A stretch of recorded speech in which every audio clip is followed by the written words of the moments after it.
Good day. Welcome to this special edition of Putting Out Fires. I'm Assistant Chief Chad Womble, the recruiting officer for the Kansas City, Kansas Fire Department. Sitting with me today is Gina Nick. She is the Public Safety Recruiting Officer for the entire UG. And also we have with us today Deputy Chief LaRon McLean. Today we're going to be talking about our upcoming recruiting process and our hiring process. We've made some really exciting changes to the way that we're accepting applications and the way that we process those candidates. At one time, we would identify a period of hiring, and we'd open our application process from this time period to this time period, and then we would close it. We'd look at all those applications, and then we'd begin to start sending out materials as far as when we're supposed to test, when the testing dates are, and then moving forward, if all the candidates that were qualified to move forward, we begin working those candidates through that process.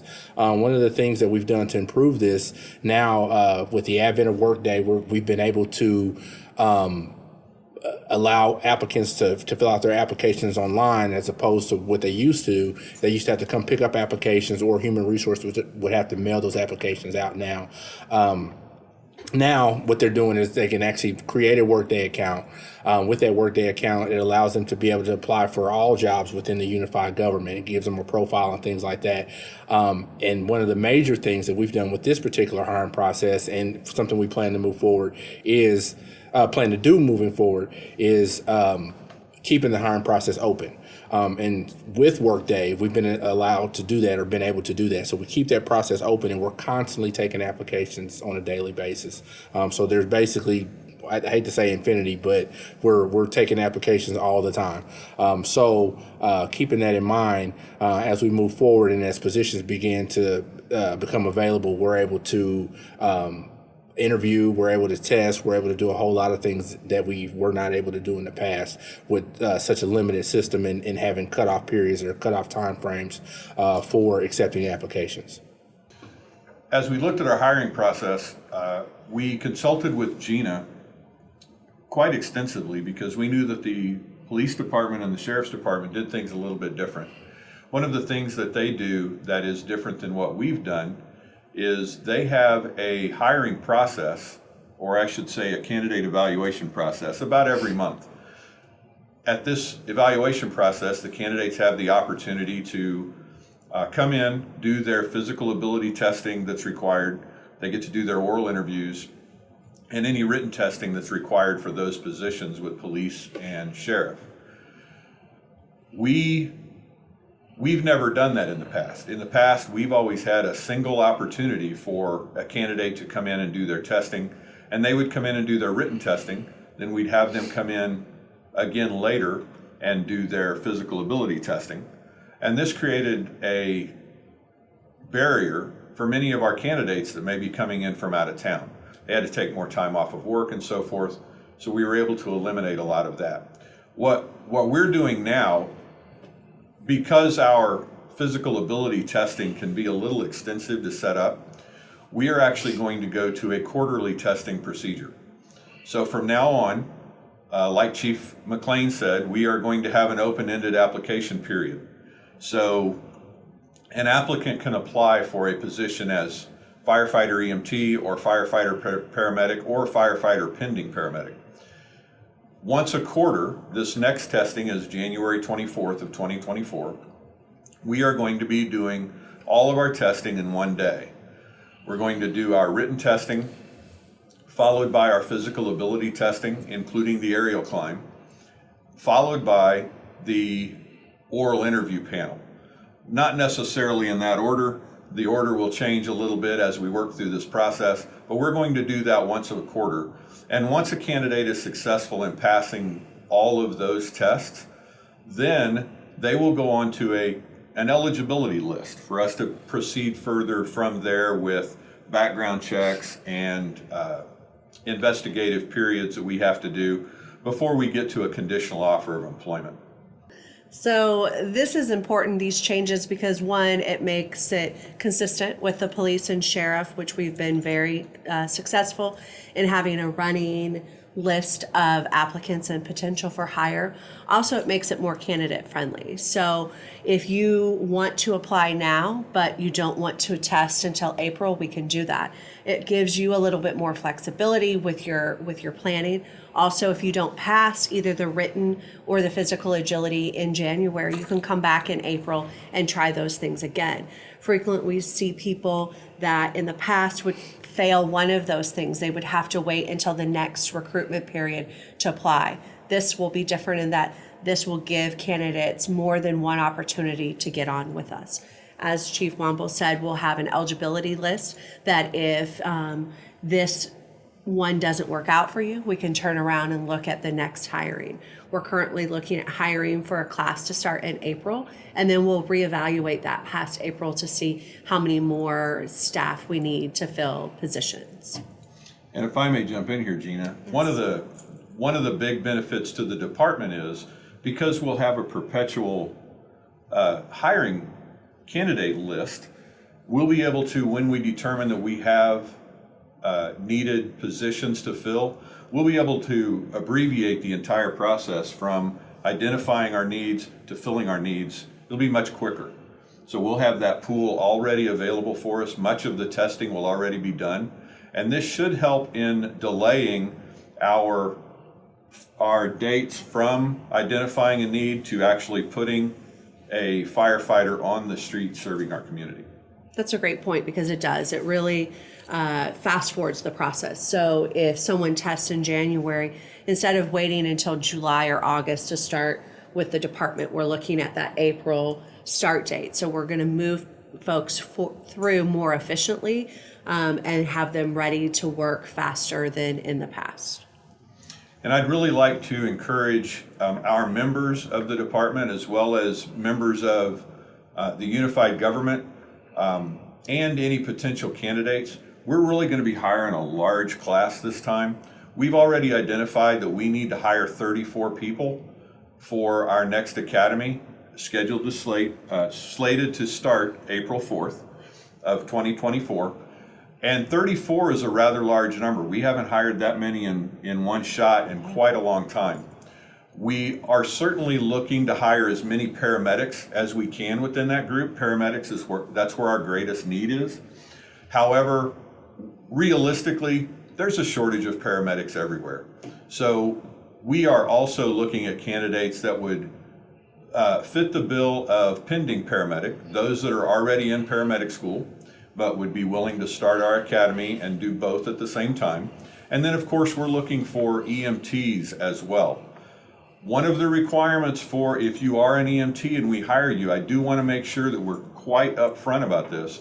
There will be a condition of employment that you will have 4 years from your date of hire until you have to become a paramedic. Now, we're going to support you in every possible way that we can.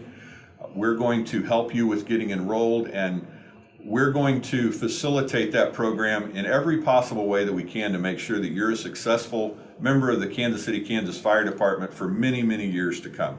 Let's touch base really quick on our open house. As Gina mentioned before, we've never had a open house before, so I would like to touch base on that. Gina mentioned it before. We are going to be opening up the doors of our newest fire station to the community.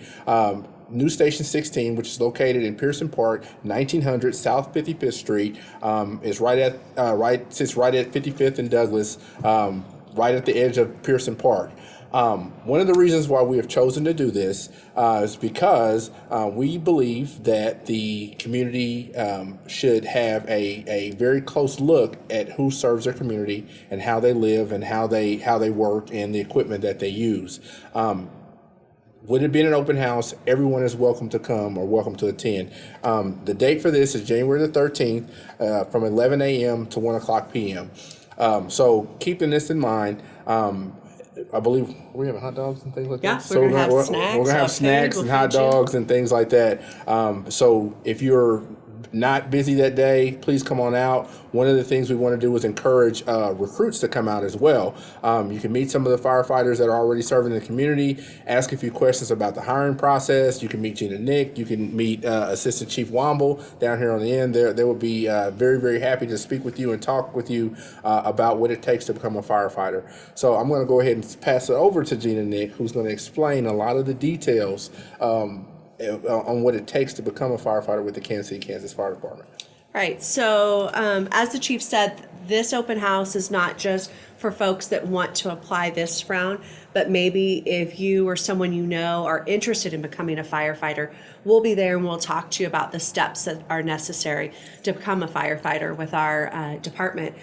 One of the requirements that you have to have is you have to be either an EMT or a paramedic. Those things you need to have in place by the time you're hired. So if you're currently in school getting your EMT, but you're going to test in January, that's fine. We'll go ahead and take your application, but you have to be a certified EMT or paramedic by the hire date. We also require that you have a valid unrestricted driver's license, that you have a high school diploma or GED, and that you are authorized to work in the United States. Once you are ready to apply, you can go on our website, which is www.wycokck.org/careers. And when you go, you can search at top for firefighter, and that'll take you to the application. Click on that apply bubble and then go ahead and get started with your application. Once you've completed that, we will receive your application, we'll review it, and we'll be in touch about testing and getting a study guide packet. One of the things that we've changed this recruitment that we're really excited about is that we've removed the requirement that you have a physical performed by a physician prior to testing. We noted in prior recruitments that this was a barrier for our candidates, as we were requiring people to go see a doctor just to come and test with us. This is going to give folks the ability to come and test without that cost of that physical. You will still have to sign off on a waiver, but that requirement for that physical no longer will be in place.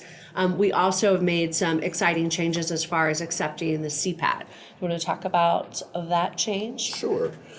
So one of the things that our tests process consists of is our physical ability test. We do know that some of our candidates or some of our recruits are coming to us with a CPAT certification, which is a certified Candidate Physical Ability Test, right. So hence CPAT. So with that score, in the past, we've actually passed. We didn't actually pass on those candidates, but we did have them. They were still required to take the physical ability test. So keeping that in mind, those candidates that do have scores already, they will not have to take the physical ability test. However, you will still have to do the aerial climb. Unfortunately, we haven't been able to get you out of that, but that is a step up as opposed to having to actually take the physical ability test. One of the advantages of switching to the quarterly testing process is for a candidate that, in the past, a candidate that already had their candidate physical ability testing, the CPAT, they already had their certificate. They would still have to come on a couple of different dates in order to do our written testing and our oral interview, and it really didn't benefit them a whole lot.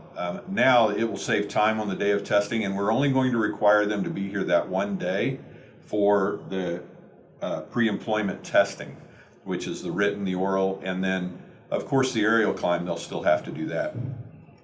Talking about the requirements for employment with the Kansas City, Kansas Fire Department, I do believe that Gina mentioned you do have to be 19 years old in order to apply.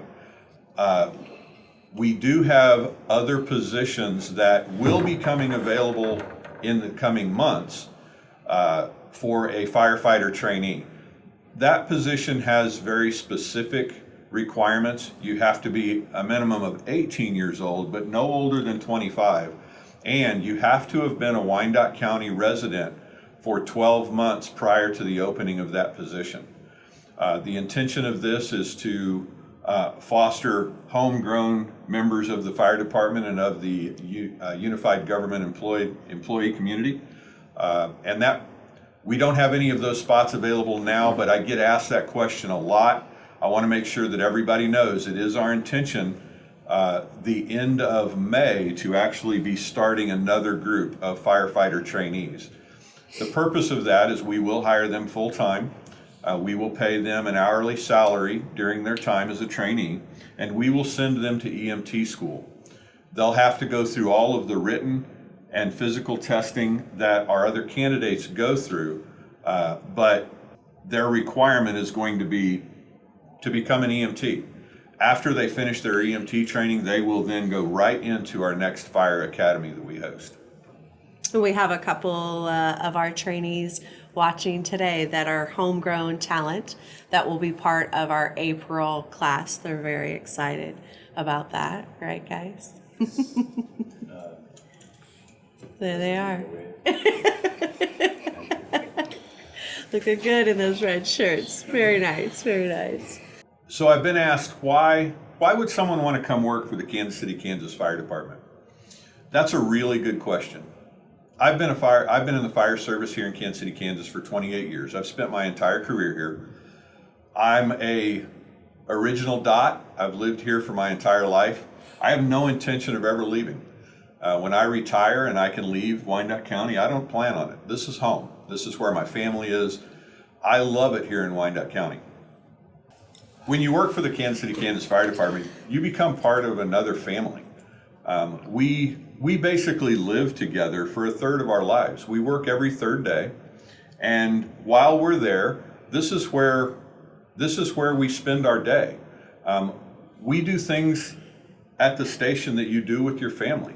You clean together, you cook together. This is where you're living, like I said, for a third of your life. You share some of the hardest times of your life together. You walk through the most difficult trials that you have together. You share some of the happiest times of your entire life that you're ever going to have. You share with the people that you're working with every day. Really, they do become like family, and that family transcends even the borders of Kansas City, Kansas. You become part of a family that extends throughout the world in the fire service. It's a benefit that's just really intangible that you can't put a dollar amount on. Speaking of dollar amounts, the days of firefighters being a low-paid blue-collar career, those are over. Through the work of all of those that have gone before us, the salary range for being a firefighter, and specifically a firefighter paramedic, provides better than a living wage. It's a good salary, and we work really hard to earn it. I don't want to make it sound like we're just given money for doing what we do. We work really hard to do what we do, and we have to see some of the hardest things anybody would ever have to see. But there again, that's where the family comes in. You really do become a part of a whole nother family. One of the things that I'm often asked is, to become a firefighter, what are the educational requirements to be hired by the Kansas City, Kansas Fire Department? Of course, we've covered that you have to be a minimum of an EMT, and then from there you're going to go on to become a paramedic. But I'm often asked, do I need to have my Firefighter 1 and Firefighter 2 certification prior to applying to the Kansas City, Kansas Fire Department? The answer to that question is absolutely not. When we hire you, we're going to send you through our fire academy here at the Kansas City, Kansas Fire Department. You're going to be in that fire academy from 14 to 16 weeks, depending on how the schedule lays out. And during that time, we're going to give you all of the training that you need to become a certified firefighter 1 and 2 firefighter within the state of Kansas. That we're also going to get you the training that you need to get your hazmat ops certification. And these are the things that are required to be a Kansas City, Kansas firefighter. We're going to provide you with that training. We're going to provide you with that opportunity to get those certifications so that you can meet those requirements. So we don't require those for you to apply for the Kansas City, Kansas Fire Department. Of course, if you have those, that's just a bonus. That makes much of our academy a review for you, but it is not required for you to become a member of the Kansas City, Kansas Fire Department. All right, thank you for joining us for today's special edition of Putting Out Fires. We look forward to seeing all of you at the January 13th open house. Please come out and see us. Fire station, the doors are always open. Thank you. All right, that has it. That's a wrap, as we say in the business. Truly appreciate you taking time out of your very busy schedule to be a part of Putting Out Fires.